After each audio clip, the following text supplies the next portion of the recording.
하겠습니다.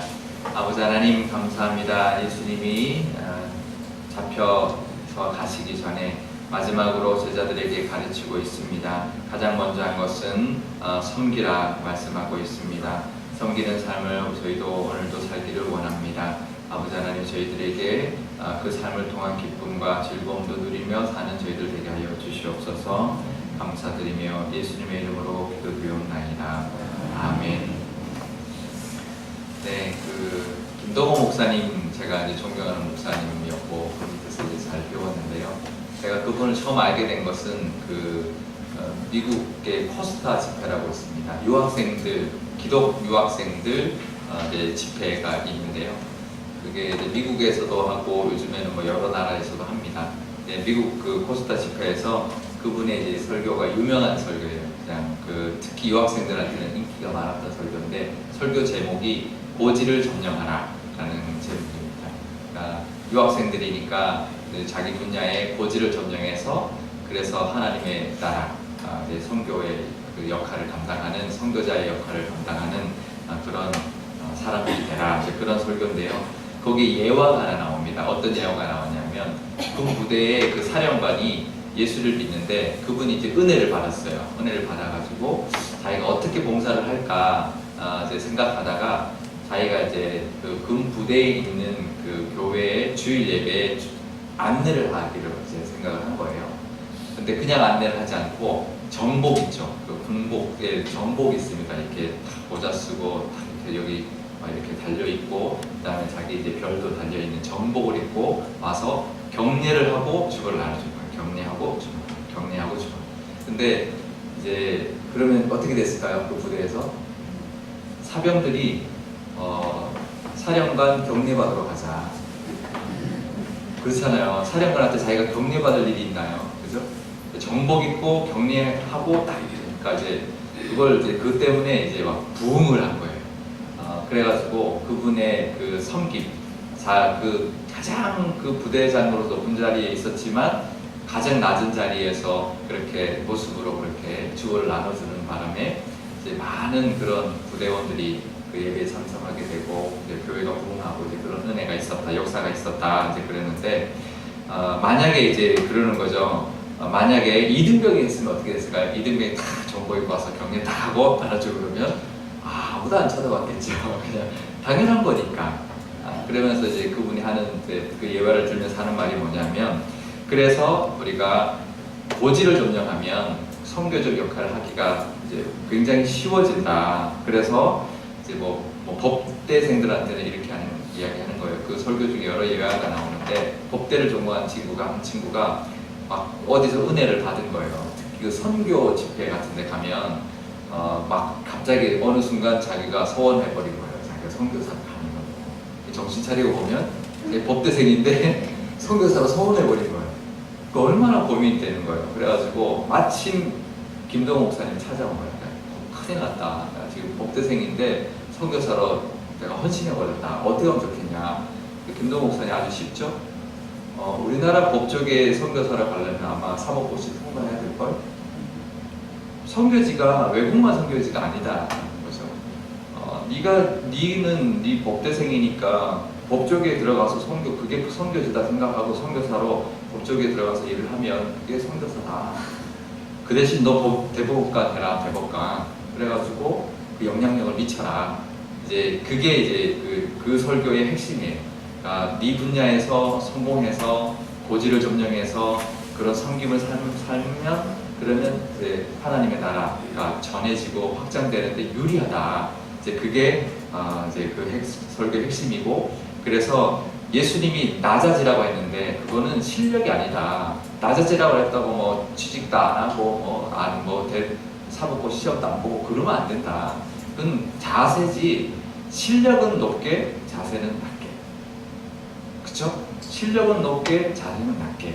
그래야 된다. 너희들 실력 열심히 쌓아서 올라갈 수 있는 데까지 올라가라. 그리고 자세는 낮춰서 섬겨라. 이제 그 말을 하고 있는데요.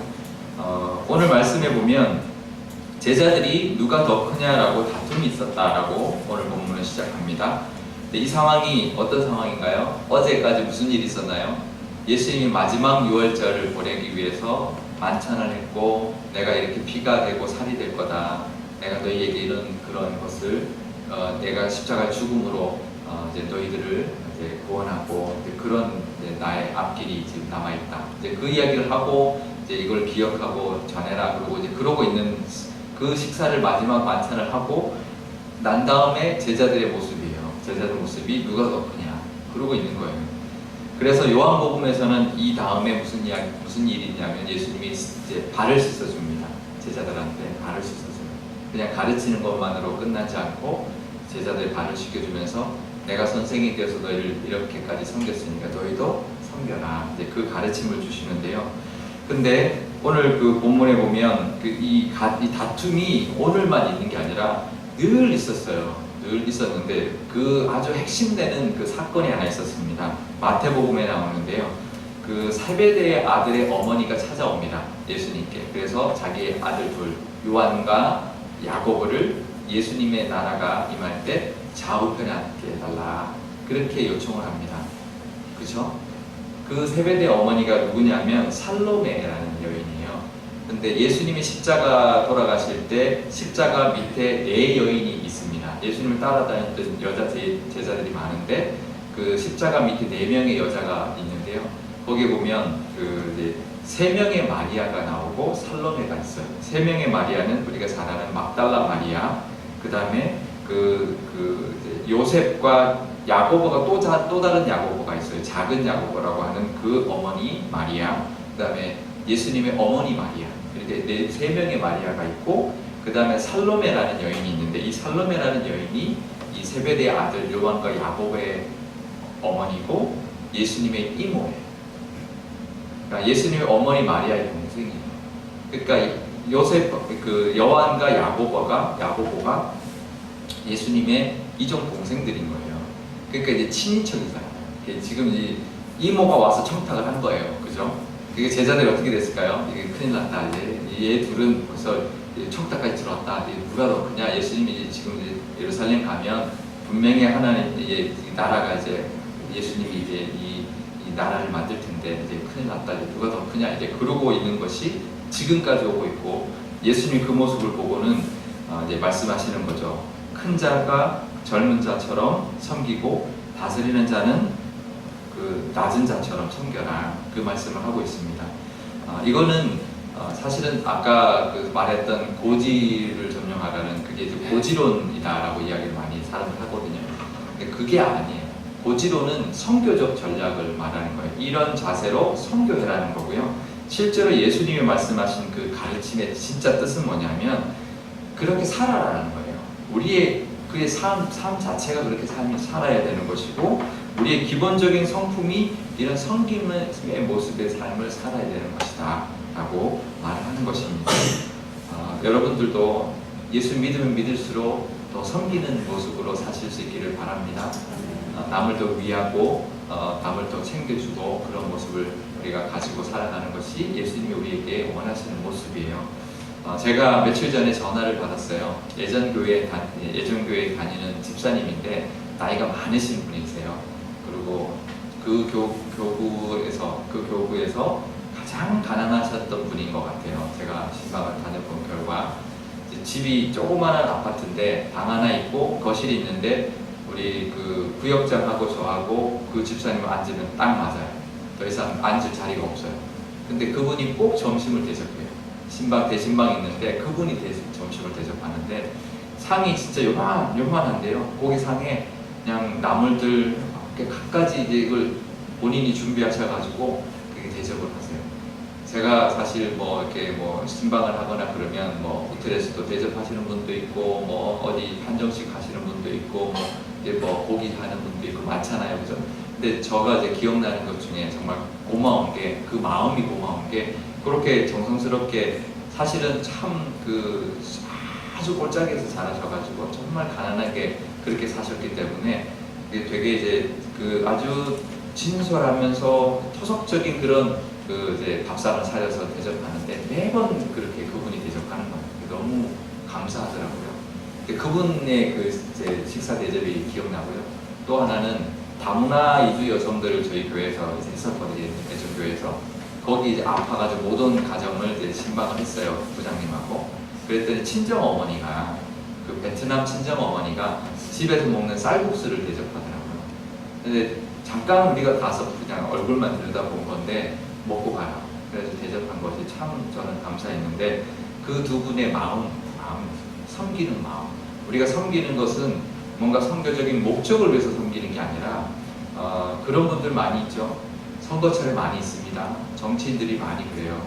가서 크게 압수하고 그런 섬김을 예수님이 말하는 게 아니라 기본적인 삶의 모습, 그 마음이 전해지는 그런 섬김을 예수님이 말하고 있는데, 전화가 왔어요. 왜 전화 왔냐면 그분이 이제 그러니까 저도 이제 그분의 섬김 때문에, 그분이 오면 혼자니까 아는 분이라고 구역 식구들밖에 없으니까 늘 혼자 앉아서 예배드리고 혼자 가시는 거예요. 그럼 제가 가서 항상 아는 척을 해드리거든요.